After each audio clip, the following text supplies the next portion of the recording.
Hello ladies and gentlemen, and welcome back to Gab Official. Today I'm going to show you how to replace your cabin filter on this Range Rover Sport. So as you can see on the passenger side, we've got a glove box, and literally we've got a button up here. So literally press the button, as you can see, it opens the glove box.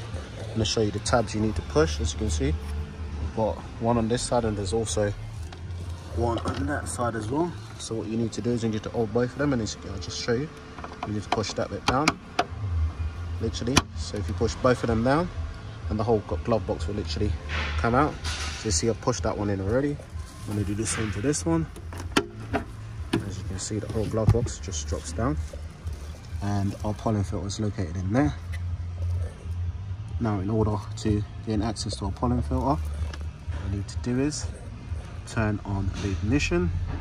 That's the first thing we're going to do. So as you can see, we're going to need this bit to open. So what we're going to do is we're going to need to turn the ignition on and turn on our climate control.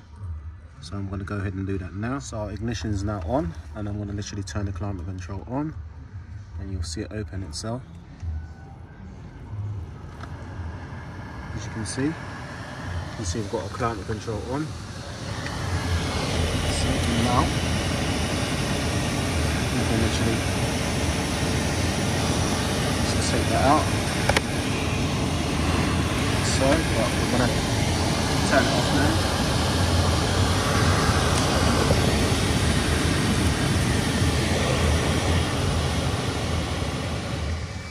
Turn the fan off completely and literally just pull it out.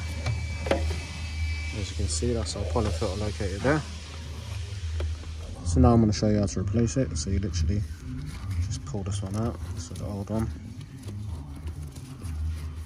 As you can see, it's got arrows on the side of it. Tells you which way it's up, as you can see.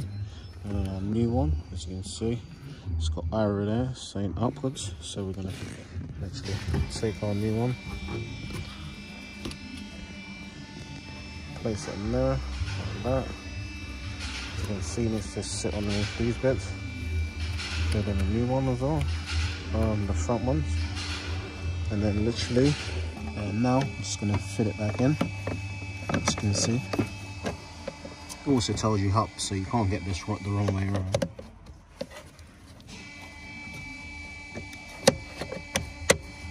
As you can see, that's clipped in place, so it's not going anywhere.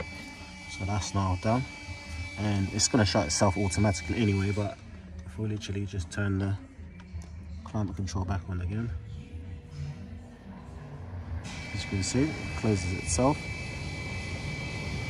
and literally all we need to do is just push the glove box back up, and it just locks itself in place, as you can see. And that's basically it. Thank you, and thank you for choosing Gab Official. Please like, share, subscribe for further content on my channel. Stay blessed, keep on rolling.